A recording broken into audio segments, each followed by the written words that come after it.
Hello, everyone, and welcome to the third out of three bridge dinner conversations that we're having in conjunction with our digital pre-COP uh, conference, Get Ready for COP26. My name is Jonas Klevhag. I'm the moderator, collaboration facilitator, and whatnot for the bridge. But also today, I have the honor of being a virtual dinner host for this motley crew. Get Ready for COP26 is arranged by the Bridge and many different companies and cities and organizations and in order to highlight the good examples that can contribute to fulfilling the Paris Agreement, but also to give the public an update, a status report on how we're doing in relation to the Paris Agreement. A status report that we hopefully can bring back to the breakfast tables and discuss them there. That's our ambition, at least. We've previously done these bridge dinners, future dinners, as live occasions where we've invited some 20 odd people with diverse backgrounds to a three-course meal. And for each course, we've introduced it with a short provocation about the future, and then invited everyone to sit down and have a conversation on that topic. Doing this digitally has obviously allowed us to invite people from afar, today from Stockholm, from Småland, and from Lund, and yesterday actually from New York. But it also allowed us to split the whole dinner up in three different episodes. Today we're having dessert. And for the starter, we talked about how to get more players to do more for the climate. For the main course, we discussed the very important question of how to keep up the spirit, how to stay in the race for the long run. Today, we're gathering around the question, what do we tell our future generations? Another important and intriguing question. For this part of the dinner, I'm joined by a very distinguished panel of guests. First, we have Lena Ek, the chairman of Forest Owners Association Södra Skogsägarna, former Swedish Minister of Environment, also a pioneer or a front figure in climate and sustainability work globally. A warm welcome, Lena. Have you had any recent thoughts about the future lately? All the time, actually. I think it's very important that we think about the future and get ready for the future and prepare for the future. And by this, I mean study, discuss, and reflect. Good one. Study, discuss, and reflect. A nice way to approach the future, I think. A curious one as well. Thank you, and warm welcome to joining this dessert part of the dinner. Matthias Goldman, the Chief Sustainability Officer of Sweco. You're an author, a public speaker, and also you were previously the CEO of the liberal and green think tank Fores. Any recent thoughts about the future from your side? I've been worried and concerned and have had sleepless nights, but the last few days and weeks have given me some sort of confidence that we might be able to tell a positive story to future generations. Starting with the EU having the climate law in place and the taxonomy in place, and then we had President Biden's 2-day talks with the biggest emitting countries, but also the most inspirational countries. So I think it's right that we are dessert because the best things come late, and I think at the very last minute we're actually starting to see some great opportunities to solve this crisis. Fantastic. That's so some highlights in your recent thoughts about the future. Thank you and warm welcome. And last but not least, Hannah Stanton, the founder of thegoals.org, and also a member of the Royal Foundation for Young Leadership. That's a very, very interesting set of assignments you have there. When did you last think about the future, Hannah? I think about the future all the time. At the moment, I have a little 1.5-year-old, and obviously, we're looking at her. There comes a big sense of responsibility, and if that wasn't there before, that is definitely there now. From a more general point of view, of course, I mean, if you are in the sustainability business and if you care about sustainable development, you look at your everyday life and the tasks ahead, and the question of how are we going to work on this and stop talking but actually do something about it. That is on my everyday mind. And good reasons to be reminded about the future with young ones running around. That's obviously great inspiration.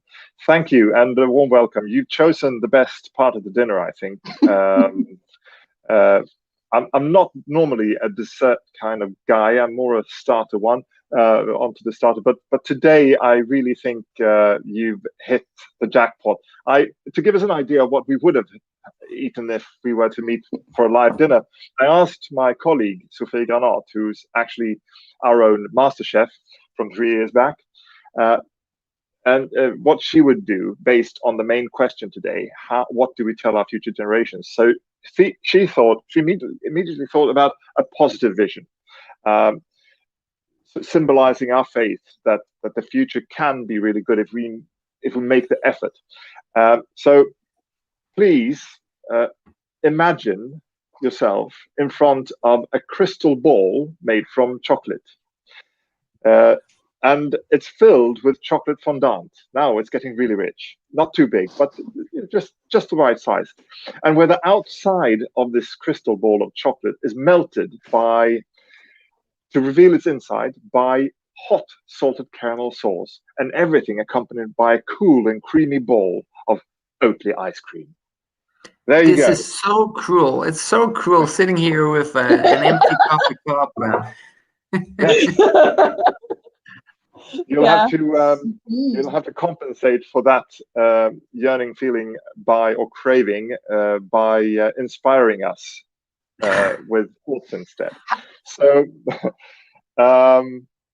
yes, well, today's question is based on the fact that our future generations recently, or the last years, has actually in a louder and louder voice expressed a concern that they have little trust in the future that we're building for them.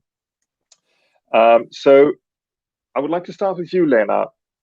What are your thoughts on how we should or could answer our future generations when they ask us how they should trust it? Well, I think a little bit of perspective is maybe in place. If you look back 100 years or 50 years, the world was definitely different when it came. If you compare opportunities for studies, for debate, for contact between people, for education, for simple things but necessary things like food on your table and roof over your head, and as we've all learned the last year, the possibilities of medicines and vaccines. So in a way, it's a good starting point. On the other hand, there's been a lot of misuse of resources globally and historically. And can we solve this? Absolutely. I'm very optimistic about this, but it needs knowledge, it needs research, and it needs more innovation, but also determination. And I think the younger generation is very determined that we should solve this. I think it's extremely important that, and as I participated in the negotiations when UN decided on the Sustainable Development Goals, and it was like a no-go. Everyone said it's not possible. A big multilateral organization like the United Nations can never, ever decide on useful, sustainable goals. But it happened, and they are there. And it's fascinating to see that the countries in the world has been able to decide on how we combine ecological issues and challenges with social challenges like fighting poverty, and to be able to do this also economic targets, and to weave this together. And I think this happened because the countries or the states and governments and the negotiators for once was able to listen to each other and discuss in a serious way. And for me, this is the best sign of hope.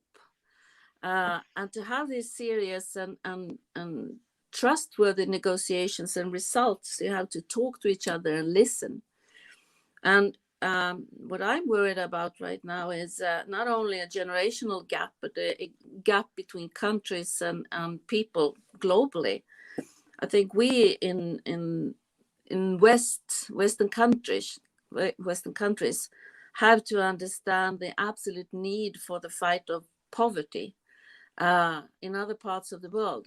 And we need to be able to combine the fight against climate change and other environmental problems and close to disasters at the same time as we provide opportunities for all people to have a life with quality and joy. And in this, we have a responsibility to help out in this prospect. And it means, of course, development aid, it means medical solutions, but also solutions for food, transport, housing, and all the things that we have learned the last 100 years or the last 50 years since Western countries started to fight pollution and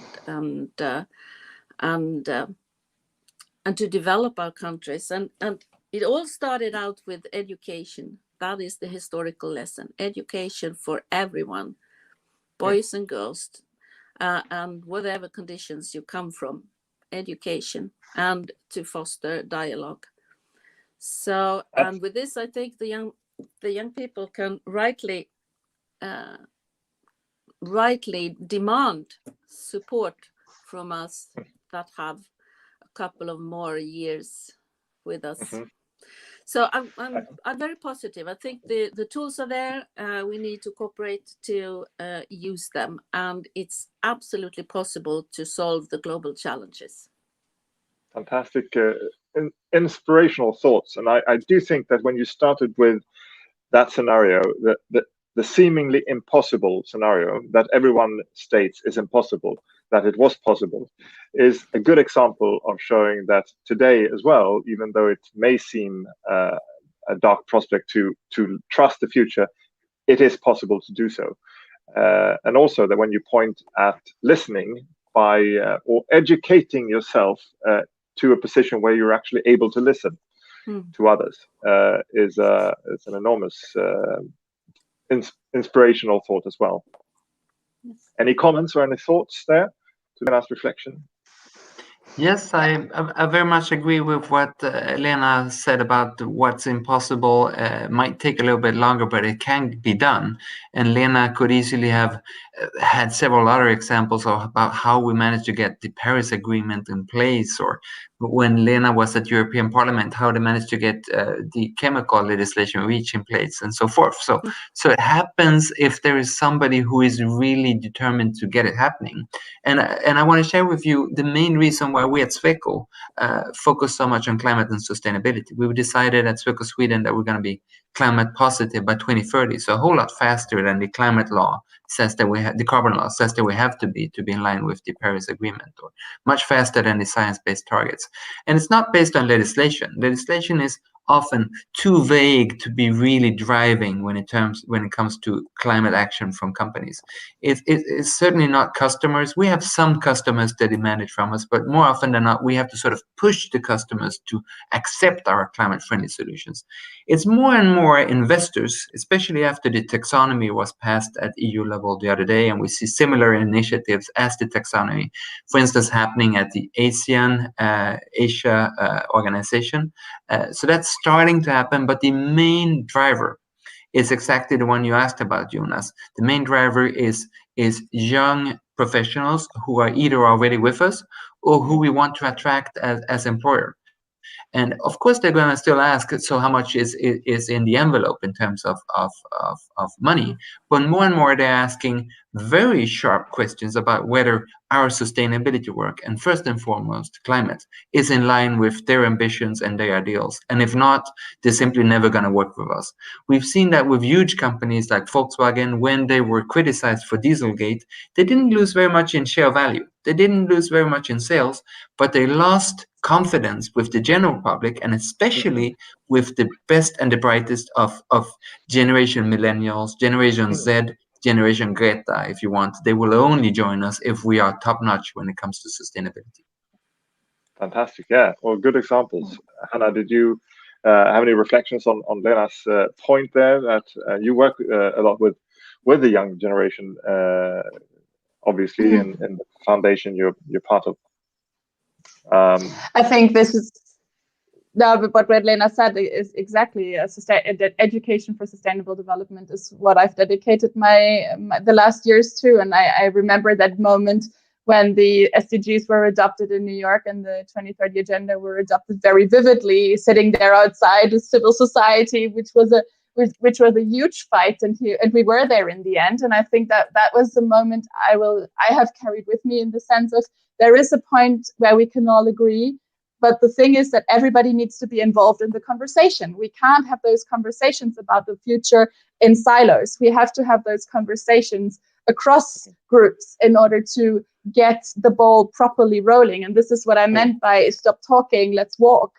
And I think this is something that Generation Greta, if we want to call them that, or if we want to adhere to other groups, regardless, is to make people meet, to get people together, and to get people to understand in order to move forward. I think if we want the next generation to come along with us, we need to do more than just reach out and say, oh, hello, here you are, nice to see you. We need to actually create that trust through openness, through willingness to work together and to cooperate really, properly, meaningfully, and just because when the young people I work with, they often say, well, the old people, they come and talk to us, but then they don't do anything. They come to harvest our ideas, but then that's it. So if we really want to make sure that everybody is on board, we have to mean cooperation. We have to mean working together and actually do it as well. And that's what will create trust. And that is also what will create results. How do you recruit, Matthias at Sweco? How do you recruit the Generation Greta? Oh, in so many ways. Well, one of them where we really see a direct link to sustainability is people who just get in touch by themselves. We don't necessarily have an ad out. We haven't asked anyone. We haven't participated at a meeting with students, but we've been out there discussing sustainability. So that is, I think, a key message to everyone, that if you want to attract the best and the brightest, the ads saying we're hiring is not nearly as efficient as just being out there and walking the talk and talking the walk, both of it together. Okay. And Lena, you are you're chairing a Forest Owners Association where most of your members are actually handing over a business that's a forest, a planted tree takes 80 years to grow. So that's a time perspective that far out reaches the perspectives that we're talking about normally. So in a way, you're already sort of hiring the new generation or the young generation by trees. Yes, well, I think we shouldn't forget Malala. Young women and education. I think it's really important, and to as Hannah said, to be serious and do actually perform, not only talk. And if you are, I mean, you're quite nerdy from a sustainability point of view, if you put a lot of money into planting and a lot of money into green planning of your forest and a lot of money in managing your forest, and the pay comes 80 years later, Then you have to trust the sustainability issues. You have to trust the circular economy. You have to trust the people trust you in what you're doing. Otherwise, how can you sustain your family? So this is of course difficult, because in other parts of the world we have the terrible examples of huge companies taking down hectares after hectare with rainforest in different parts of the country, which really puts a lot of people into desperate poverty, destroys the forest, destroys the soil, and starts erosion and creates deserts. And to be able to say that there's something in the other line, everything isn't white or black. There are also better examples on how you could work sustainability with raw materials and work with a circular mind.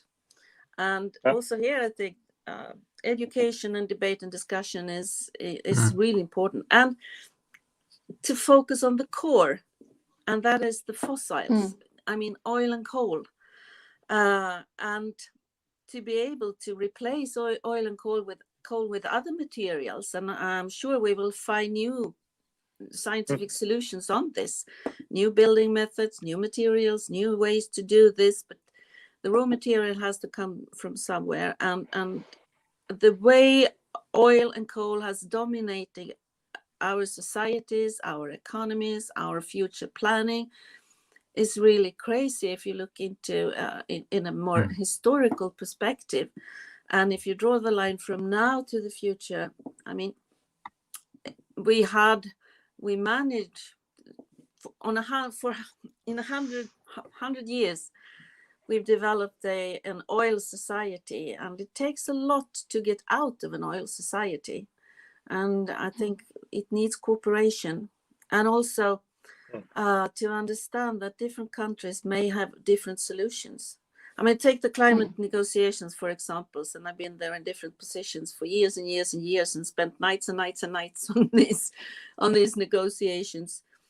When we had a system that was extremely bureaucratic and detailed, the whole debate and the whole discussion and the whole negotiations were kidnapped into details, and a lot of people forgot the big lines, the focus. Get rid of oil and coal. So that's why the Paris Agreement, I think, succeeded. And I think it's very promising. And we have to work together so that we're not buried in details of bureaucracy again. We have to focus on the big picture, get rid of oil and coal, and fast. Because otherwise we will have a lot of other problems with food distributions, energy, floodings, storms, and all the things.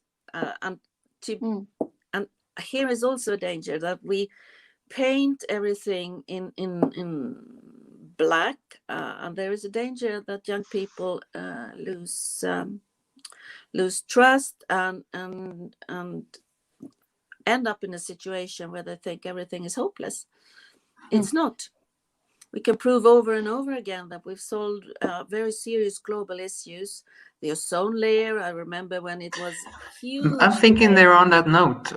On that note, Lena, I'm thinking Mercury as well. On that note, I'm thinking that trust has been lost. It's not a question that we might lose that trust. It's now a question of hopefully building back at least part of that trust, but also on delivering on the Paris Agreement and the Sustainable Development Targets, even without the trust. We are running out of time. We need to reduce emissions by at least half in a decade. And a lot of countries, including Sweden, need to be by net zero very soon.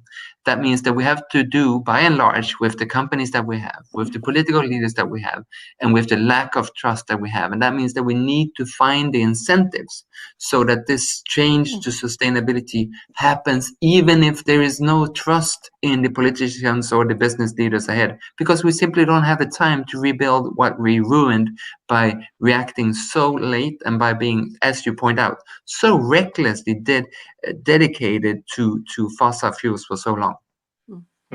That's a sharp but very grim picture that you're painting there, Matthias. But still, would you use that to phrase an answer back to the future generations, the future leaders? I would say that the reason why we won the combat against climate change was that we did not believe in that it has to be done by better education or by trust, because we ran out of those things. We ran out of time, and the only way to win this fight now is to make it easy and fun and profitable to win the combat against climate change. Otherwise, it's simply going to take too long. I have great confidence in people like Greta Thunberg and her generation in inspiring their part of the globe. But we see that if we're focusing on sacrifice and what is now a global word, scam, shaming what needs not to happen, it's not going to go fast enough. So we need to find the drivers to make change happen faster. And I totally agree with Greta. I would love to see a different kind of leadership. I would love to challenge and lead at least parts of the market economy. But since we have so little time left to do such huge impacts in terms of reducing emissions and reaching the different SDGs, we have to do that within the market economy, and we have to make do with basically the political leaders that we already have. So you're basically saying to the younger generation. Sorry, Anna, please. No, I'm just thinking that requires a great amount of courage, and I think the leaders of today, regardless whether they're in business or in civil society or in government, they have to summon that courage to the best of their abilities. Because if we do not have any other leaders, then that courage has to come from them in order to make those disruptive changes. For me, it's one of those things is we know what we need to do. And I guess this is the big question. Why on earth is nobody doing it? And to me, that comes back to the fact that it is too painful to make those individual choices if I do it on my own. However, we have to start somewhere. So you have to start with yourself, regardless in which position you are, in order to make those disruptive changes, to be brave, to be courageous, and actually start somewhere. And I think the example here is to really not only trust in everybody else, but also trust in yourself to be able to make that first step. It's frustrating to see all the talking when we have the solutions at hand. It's frustrating to know that we have to solve it within the system we got because we have little time, if we don't summon the courage to actually move forward. So I think everybody in a position of power, be it over your own life, be it over a company, be it over a country, be it over an organization, doesn't matter, needs to look at where can I summon the courage to make the changes I know I need to make? And how do we reach those that have not understood what changes they have to make?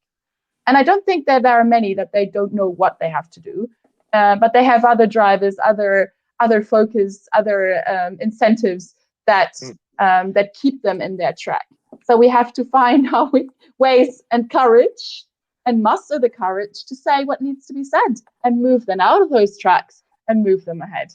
And for me, that's the nut to crack, to really have this spillover of courage to dare to make disruptive changes, regardless of where you are, regardless of where you have power. Fantastic. In a way, I'm comparing with when Sweden was electrified. Is that the correct word? When we brought electricity to all homes and buildings. Not everyone was like this. Not everyone was happy about this, but the decisions were taken, and they were taken in democracy. And I think democracy is part of the solution. There are people saying that we need a strong leader that takes the decision for everyone else. But I think that democracy goes hand in hand with and is a vital part, a platform for the SDGs. And in a democracy, you also take care of minorities, you take care of the people that need it.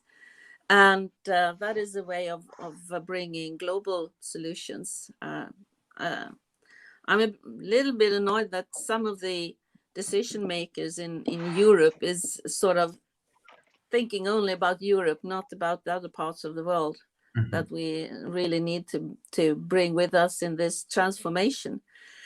And I think transformation is absolutely possible. We could talk about electricity, we could talk about telephones, and a lot of other technical solutions that has improved life for people, and how this this development has taken place. And this I give Matthias right, because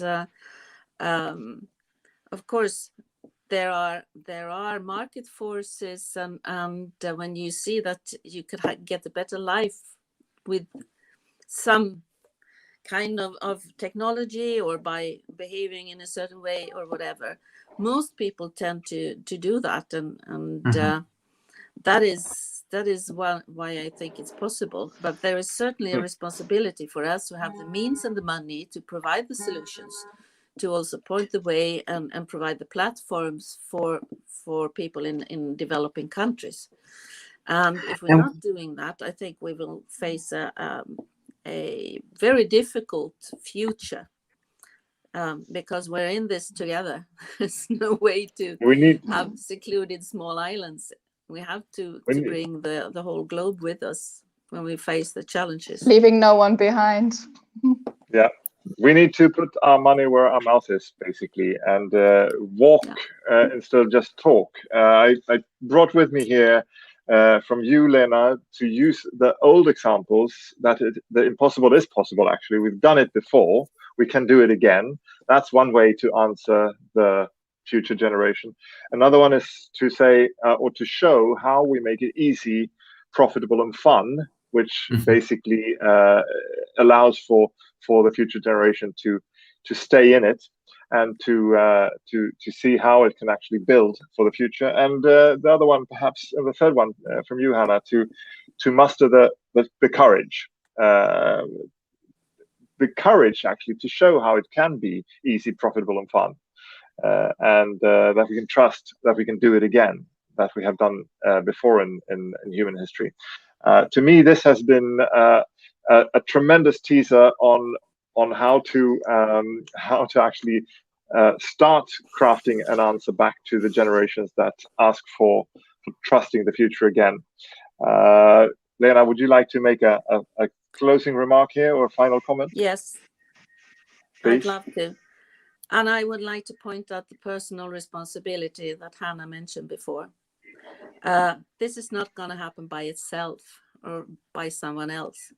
And we have all the power and the possibilities to change not the life, not only for ourselves, but also for our friends and neighbors, and for people that we haven't even met, by our deeds and our acts, and how we take on responsibility. And that is also why I talk about education and dialogue. So we have to basically point the finger back at ourselves, every one of us, to trust the future ourselves. That's how we can help the future generation trust the future as well. Great closing remark there. Thank you, Lena. So thanks for sharing your thoughts on this topic. What do we tell our future generations? Many very inspiring and thought-provoking ideas to bring with me here. I hope you enjoy the imagined dessert, and that you're full of not just food imaginations, but also inspirational thoughts about the future. Food for thought. Thank you. Could I change the chocolate to fruit salad instead? Oh, you can indeed.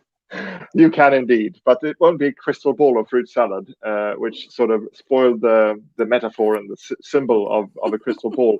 But let's have the fruit salad inside the crystal ball instead. And I think any other alterations? Yes, my mom always taught me that if you're naughty, you don't get any dessert. And I think as a generation, I represent the ones that have been naughty and don't deserve any dessert as yet. So we need to prove that we're worth the pudding and the dessert that's in front of us next time we meet. The proof is in the pudding. Good point. I think that was the brilliant closing remark. Even makes you an honorable citizen of Gothenburg for that pun-ish end. Thank you so much for joining this dessert part of the dinner, Lena Ek, Matthias Goldman, and Hannah Stanton. And thank you, everyone, for listening in to this short episode of a dessert of the Bridge Dinner Conversations. Bye for now.